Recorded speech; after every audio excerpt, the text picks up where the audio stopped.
Salut, chers amis en Jésus-Christ. Plein de joie, nous vous annonçons le message et l'évangile de dimanche le 21. Durant cette période de temps ordinaire, IEB.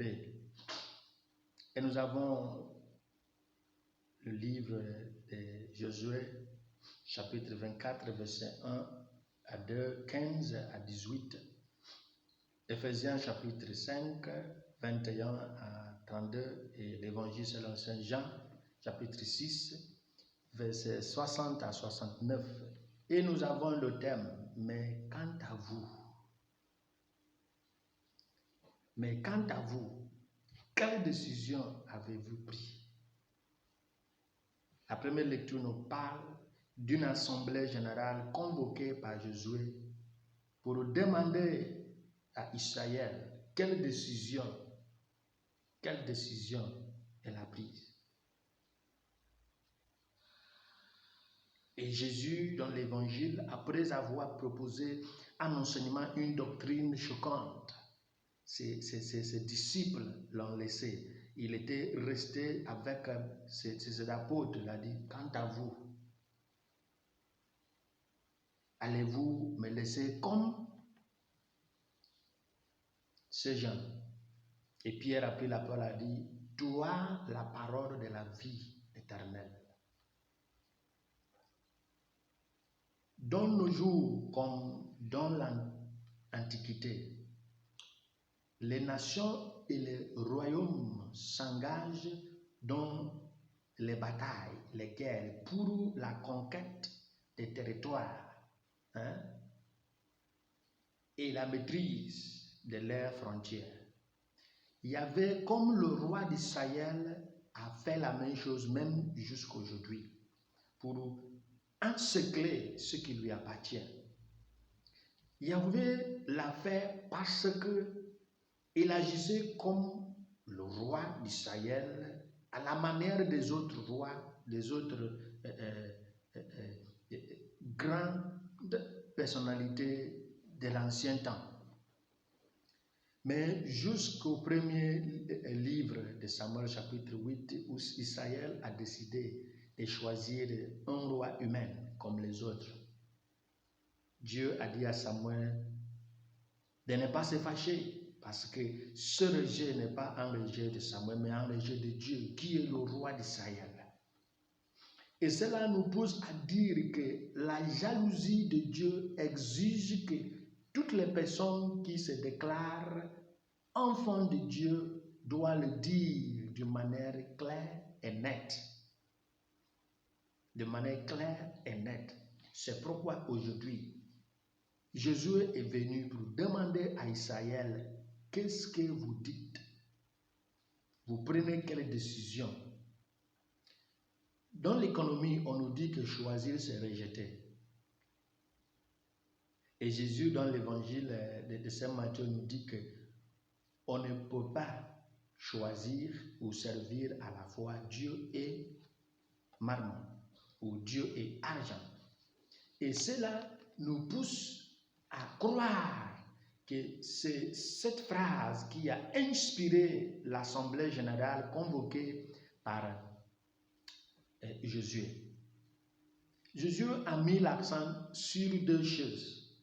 L'idolâtrie des anciens, des ancêtres, avant le choix d'Abraham et au cours du chemin vers la terre promise. Et la deuxième chose, le deuxième aspect, c'est le péché de contamination, ce qu'on appelle le péché d'influence environnementale. L'environnement a ses influences. L'environnement contamine.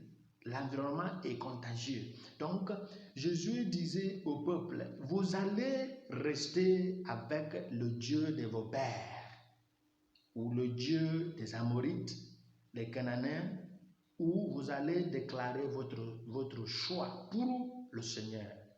Il a dit, quant à moi et ma famille, je suis pour le Seigneur. Dans nos jours, le péché de l'idolâtrie se manifeste à travers ce que nous voyons, le mélange de la foi chrétienne et la foi de nos ancêtres, la tradition, et autour de l'initiation et tout ce qui vient, ce qu'on fait dans les bois sacrés, les forêts sacrées pour les initiations. Et maintenant, le péché de l'influence environnementale se manifeste à travers ce que nous vivons comme lesbianisme, homosexualité, l'affaire des pactes dans la maçonnerie. C'est l'environnement qui nous contamine. Et Jésus nous a dit, quelle décision avez-vous prise par rapport à cette situation de l'environnement? Vous prenez quelle décision pour le Seigneur ou contre le Seigneur? Et cela nous pousse à dire que l'obéissance humaine provoque le soin divin. C'est pourquoi Saint Paul, dans la deuxième lecture, nous donne l'image d'un homme et sa femme. Lorsque la femme respecte son mari, il est obligé de verser sur elle tout son amour, comme Jésus fait pour son Église. Et Jésus nous invite à une chose. Cette obéissance est simple lorsque ce qui est commandé, ce qui est exigé est simple ou mémorisé ou maîtrisé. Mais cette obéissance devient une tâche très dure lorsque ce qui est exigé, ce qui est commandé est étrange. Depuis 2 semaines, l'Évangile pour le temps ordinaire B nous parle de la doctrine de Jésus qui disait que sauf si les Hébreux mangent et boivent, mangent le corps et boivent le sang de Jésus, ils n'auront pas la vie éternelle. C'est ce qui se poursuit. Et maintenant, cette doctrine choquante et insultante a causé le départ des Hébreux. Et Jésus s'est retourné avec ses disciples. Il leur a demandé, quant à vous, qu'est-ce que vous allez faire? Il faut l'Esprit de Dieu, comme Jésus nous dit, l'Esprit de Dieu, pour dire comme Pierre que toi, la vie, toi, la parole de la vie éternelle. Si on te quitte, où irons-nous? Et Jésus nous dit que l'Esprit de Dieu nous donne la vie. La chair n'a rien à offrir. Pour pouvoir maintenir ce que le Christ a exigé, ce que le Christ a commandé, il nous faut opérer dans ou sur l'influence de l'Esprit de Dieu. Parce que, comptant sur nos propres forces, personne n'est digne et capable de choisir Jésus face à une doctrine très choquante et très insultante. Il est devenu clair dans nos jours parce que la Bible l'a enregistré. Prenons la situation des Hébreux qui connaissaient Jésus, connaissaient sa famille, connaissaient ses origines. Et Jésus leur a dit que sauf le partage de son corps et de son sang, ils n'auront pas la vie éternelle.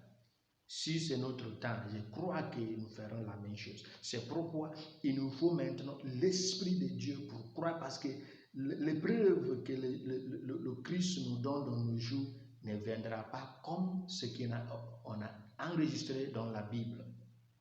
Il vient de plusieurs manières. Quant à vous, quelle décision avez-vous prise? Pour le Seigneur ou contre le Seigneur? Qui nous bénisse au nom du Père et du Fils et du Saint-Esprit. Amen.